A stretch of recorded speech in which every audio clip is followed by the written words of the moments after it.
రాష్ట్రంలో మెగా డిఎస్సిలో జరిగిన పేపర్ లీకేజు, దొంగ సర్టిఫికేట్లతో ఉద్యోగాలు ఇచ్చిన విధానము, అలాగే అర్హులైన వాళ్ళకి ఉద్యోగం ఇవ్వకుండా రాత పరీక్ష లేకుండా లక్షలాది డబ్బు దోచుకొని ఉద్యోగం ఇచ్చిన విధానంపై డిఎస్సి అభ్యర్థులు చేపట్టిన ఈ యొక్క మెగా డిఎస్సి మీద సిబిఐ విచారణ జరగాలి.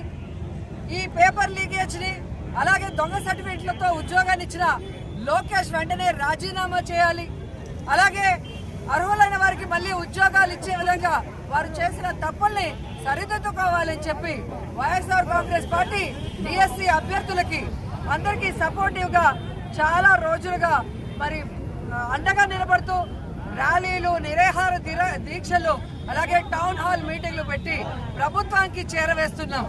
అయినా కూడా చంద్రబాబు నాయుడు గారు కానీ లోకేష్ కానీ చీమ కుట్టినట్టు కూడా లేదనడానికి నిదర్శనం ఈరోజు బాధ్యతతో విద్యాశాఖ మంత్రి ఆయన మీద వస్తున్న అలిగేషన్స్ కి ప్రెస్ మీట్ పెట్టి సమాధానాలు చెప్పాల్సింది పోయి పోలీసులతో, తెలుగుదేశం పార్టీ గూండాలతో ఈరోజు ప్రశాంతంగా ఉద్యమం చేస్తున్న అందరి మీద ఎలా దాడులు చేస్తున్నారు, ఎలా కొట్టిస్తున్నారు, ఎలా కేసులు పెడుతున్నారు, కోడిగుడ్ల దాడి, అలాగే ఉచ్చపోయటం ఏంటి, చివరికి సైకోలుగా మారిపోవడం చూస్తున్నాం. మీరు డిఎస్సిని దగా డిఎస్సి చేయకుంటే ఎందుకు వణికిపోతున్నారు? ఎందుకు ఫ్రస్ట్రేషన్తో ఈ విధంగా దాడులు చేస్తున్నారు, అరెస్టులు చేస్తున్నారు? మీరు తప్పు చేయలేదని మీకు నమ్మకం ఉంటే వెంటనే సిబిఐ విచారణ వేయించుకోండి. సిబిఐ విచారణలో తప్పు జరిగిందా లేదా అని నిరూపిస్తారు. జరుగుంటే లోకేష్ ని శిక్షించండి, జరగకపోతే లోకేష్ కి క్లీన్ చిట్ ఇవ్వండి. ఎందుకంటే రాజశేఖర రెడ్డి గారు ముఖ్యమంత్రిగా ఉన్నప్పుడు జగన్ గారి మీద అనేక విషయాల్లో దుమ్మెత్తి పోశారు. తన కొడుకు తప్పు చేయలేదన్న నమ్మకం ఉంది కాబట్టి రాజశేఖర రెడ్డి గారు జగన్మోహన్ రెడ్డి గారి మీద సిబిఐ విచారణ వేశారు. ఆ విచారణలో జగన్ గారు తప్పు చేయలేదు కాబట్టి క్లీన్ చిట్ వచ్చింది. మరి చంద్రబాబు నాయుడు గారికి ఆయన కొడుకు తప్పు చేయలేదన్న నమ్మకం లేదా? ఆయన తప్పు చేశాడన్న భయం ఉందా? అందుకే సిబిఐ విచారణ చేయట్లేదా అని నేను అడుగుతున్నా. ఈరోజు పేపర్ లీకేజ్ అయిందని స్పష్టంగా తెలుస్తోంది.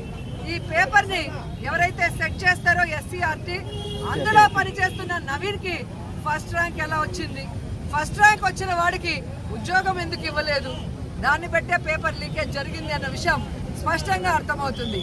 అలాగే జియో 47 ఇచ్చి ఈరోజు రాత పరీక్ష లేకుండా ఉద్యోగాలు ఇవ్వాలని ఎందుకు జీవో ఇచ్చారు? డిఎస్సిలో అభ్యర్థుల్ని రిక్రూట్ చేసిన తర్వాత ఆ జీవోని క్యాన్సిల్ చేసి యథాతథంగా మళ్ళీ రాత పరీక్షతోనే భవిష్యత్తులో ఉద్యోగాలు ఇవ్వాలి అని ఎందుకు జీవో ఇచ్చారని అడుగుతున్నాను. అలాగే ఒరిజినల్ సర్టిఫికేట్స్ ని పక్కన పెట్టి తెలుగుదేశం పార్టీ వాళ్ళు ఏదైతే తీసుకొచ్చారో ఫేక్ 420 ఈ యొక్క ఏవైతే సర్టిఫికేట్స్ ఉన్నాయో వాటితో ఉద్యోగాలు ఎలా ఇచ్చారని నేను అడుగుతున్నాను. వానా గుంతలు ఆడటం, ప్యాక ఆట ఆడటం, బ్రిడ్జి గేమ్ అని తాడు పట్టుకొని లాగటం, ఇలాంటి గేమ్లకు ఉద్యోగాలు ఇచ్చారంటే ఇది రాబోయే తరం పిల్లల భవిష్యత్తుని సమాధి చేయడానికి ఈరోజు 3.5 లక్షల మంది ఎవరైతే దీంట్లో పాల్గొన్నారో డిఎస్సి అభ్యర్థులు, వాళ్ళందరి జీవితాలు నాశనం చేసే విధంగా తన అవినీతి కోసం, తన స్కామ్ కోసం లోకేష్ ఎలా దోచుకున్నాడు, ఈరోజు ఫారిన్కి వెళ్ళి ఎలా దాచుకుంటున్నాడో మనం చూస్తున్నాం. ఎందుకంటే ఒక మంత్రి కానీ, ముఖ్యమంత్రి కానీ, ఒక ముఖ్యమైన అఫీషియల్ రాష్ట్రం వదిలి వెళ్ళేటప్పుడు ప్రజలకు తెలియజేయాల్సిన అవసరం ఉంది. ఎక్కడికి వెళ్తున్నారు ఏంటి అనేది ఒక ప్రకటన ఇవ్వాలి. కానీ ఈ 2 ఏళ్లలో ప్రజల డబ్బుని దోచుకోవటం, ప్రజల డబ్బుతో ఈరోజు జల్సాలు చేస్తున్న లోకేష్ ఎక్కడికి వెళ్తున్నాడు, ఏం చేస్తున్నాడో తెలియకుండా దాక్కొని రహస్యంగా వెళ్తున్నాడు అంటే చంద్రబాబు నాయుడు, లోకేష్ ఇక్కడ దోచుకున్నది ఫారెన్ లో దాచుకోవడానికి కాదా అని ప్రశ్నిస్తున్నా. మళ్ళీ సిగ్గు లేకుండా మొన్న ఒక పేపర్ లో పెయిడ్ ఆర్టికల్ వేసుకున్నారు, రైజింగ్ స్టార్ లోకేష్ అని. నువ్వు ఆంధ్రప్రదేశ్ రైజింగ్ స్టార్ కాదు, అవినీతిలో రైజింగ్ స్టార్, రెడ్ బుక్ రాజ్యాంగంతో సైకో పనులు చేసే రైజింగ్ స్టార్. పిల్లల భవిష్యత్తును కూడా నీ అవినీతి కోసం దెబ్బ కొట్టిన స్కామ్ స్టార్ అని కూడా ఈ సందర్భంగా తెలియజేసుకుంటున్నా. సో ఈ రోజు దగాపడ్డ డిఎస్సి అభ్యర్థులకి అండగా రాష్ట్ర వ్యాప్తంగా వైఎస్ఆర్ కాంగ్రెస్ పార్టీ అభ్యర్థులకి అండగా నిలబడి పోరాడుతూ ఉంది. ఖచ్చితంగా ఈ తప్పుల్ని సరిదిద్ది అర్హులైన వారికి ఉద్యోగాలు ఇచ్చేంత వరకు, ఈ దగా డిఎస్సి మీద సిబిఐ విచారణ వేసేంత వరకు మా పోరాటం ఆగదని కూడా ఈ సందర్భంగా హెచ్చరిస్తున్నాం. ఇది మెగా డిఎస్సి కాదు, ఇది మెగా డిఎస్సి కాదు.